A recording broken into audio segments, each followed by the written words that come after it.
পানিহাটি, যা একসময় পণ্যহাটি নামেও পরিচিত ছিল। গঙ্গার তীরে অবস্থিত পানিহাটি বঙ্গদেশের ইতিহাসের এক অমূল্য রত্ন। এই অঞ্চল বহু শতাব্দীর ইতিহাস সমৃদ্ধ এক স্থান। গঙ্গার শান্ত স্রোতের পাশে সারিবদ্ধভাবে দাঁড়িয়ে থাকা অসংখ্য ঘাট নিজস্ব ইতিহাস বহন করে চলেছে। এই অঞ্চলটি শ্রী চৈতন্যদেবের সময়কালে এক ধর্মীয় কেন্দ্র ছিল, সাবর্ণ রায়চৌধুরী পরিবারের জমিদারির কেন্দ্র ছিল এবং আধুনিক পানিহাটি উন্নয়নে ত্রাণনাথ বন্দ্যোপাধ্যায়ের অবদান ছিল বিশেষ গুরুত্বপূর্ণ, যার ফলে পানিহাটি এক শিল্প ও বাণিজ্য কেন্দ্র হয়ে ওঠে। 1560 থেকে 90 খ্রিস্টাব্দে রচিত জয়ানন্দের চৈতন্যমঙ্গল কাব্যে পানিহাটির উল্লেখ পাওয়া যায়।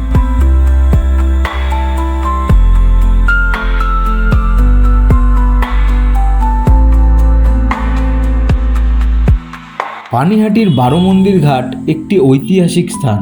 গঙ্গার তীরে অবস্থিত 12টি শিব মন্দিরের জন্য বিখ্যাত।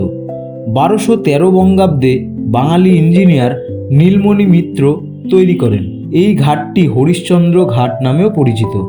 নবীনচন্দ্র দত্ত তার পিতা হরিশ্চন্দ্র দত্তের নামে তৈরি করেন এই ঘাটটি। গঙ্গার জল তুলতে গিয়ে এক গর্ভবতী মহিলার মৃত্যু হয়। এই ঘটনার পর এই স্থানে এই ঘাটটি নির্মাণ করা হয়।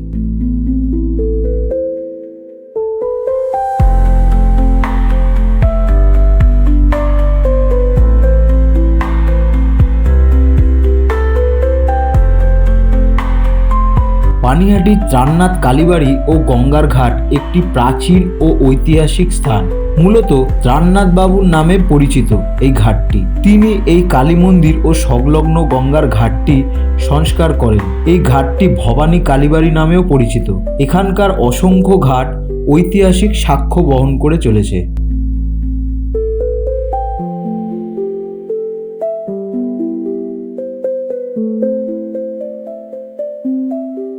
তেরো শতকের শেষে দেগঙ্গার মহারাজ চন্দ্রকেতু গড় ভবানী মন্দিরটি প্রতিষ্ঠা করেন। পরবর্তীকালে মুসলমান আক্রমণকারীরা মন্দিরটি ধ্বংস করে। পরিবারের সকলের মৃত্যু হয়, মূর্তিটিও চুরি হয়ে যায়। বর্তমানে এই ঘাটটি গড় ভবানী ঘাট নামে পরিচিত।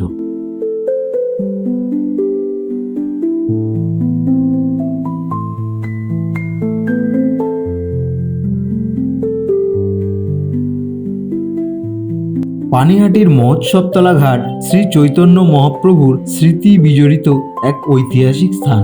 1515 খ্রিস্টাব্দে পুরী যাওয়ার পথে মহাপ্রভু এই স্থানে এসেছিলেন।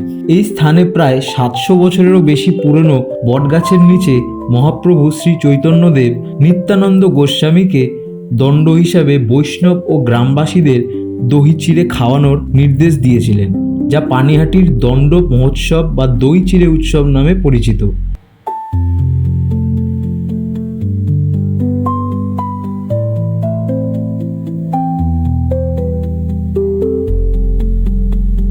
শ্রী শ্রী রামকৃষ্ণদেব এই স্থানে শ্রী চৈতন্যদেবের প্রবর্তিত দই চিড়ে মহোৎসবের ঐতিহ্যকে স্মরণ করেছিলেন এবং শ্রীল প্রভুপাদ পানিহাটি পরিদর্শনের সময় এই স্থানের কাছে একটি মন্দির নির্মাণের ইচ্ছা প্রকাশ করেন।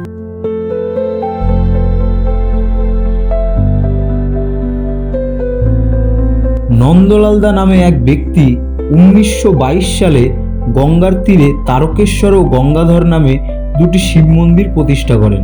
পরবর্তীকালে স্কন দ্বারা অধিগ্রহণ করা হয়।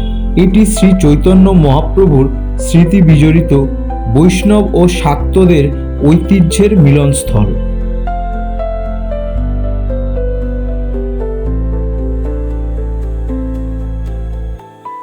বাজারপাড়া ঘাট, যা মূলত পানিহাটির চাঁদনি ঘাট নামে পরিচিত। একসময় এই স্থানে পূর্ববঙ্গ থেকে গুড়, ধান ও চিতল মাছের মতো পণ্যবাহী নৌকা ভিড়ত। এই ঘাট থেকেই রাধাকান্ত রায়বাহাদুর 1863 সালে বৃন্দাবনের উদ্দেশ্যে যাত্রা শুরু করেন। এই ঘাটটির বাণিজ্যিক ও ঐতিহাসিক গুরুত্ব অপরিসীম।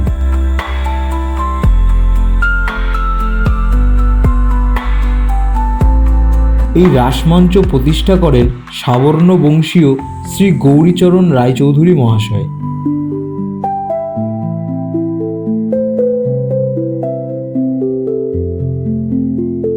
পানিহাটির শ্মশানঘাটটি বহু পুরনো। গোপীকুণ্ড ঘাটে অবস্থিত পুরনো ভাঙা শ্মশানকে সংস্কার করে বর্তমান শ্মশানঘাটটি তৈরি করা হয়। স্যার অ্যান্ডারসনের পরামর্শে শ্মশানঘাট নির্মাণ কার্য শুরু হয়। পানিহাটি শ্মশানঘাটটি এই অঞ্চলের প্রাচীন ইতিহাসের এক গুরুত্বপূর্ণ অংশ।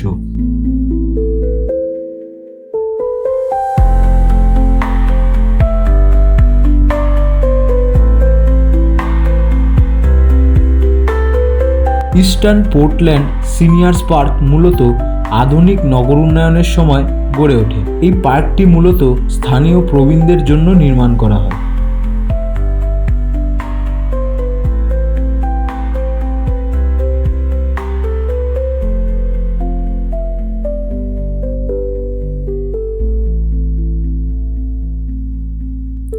গিরিবালা ঠাকুরবাড়ি ঘাট পানিহাটির শতাব্দী প্রাচীন ঐতিহাসিক স্থান। 1318 সালের 18 জ্যৈষ্ঠ রানী রাসমণির নাতবউ কলকাতা জানবাজারের গোপালকৃষ্ণ দাসের বিধবা স্ত্রী গিরিবালা দাসী এই মন্দির ও মন্দির সংলগ্ন ঘাটটি প্রতিষ্ঠা করেন। এখানকার ঘাটটি গিরিবালা ঘাট নামে পরিচিত।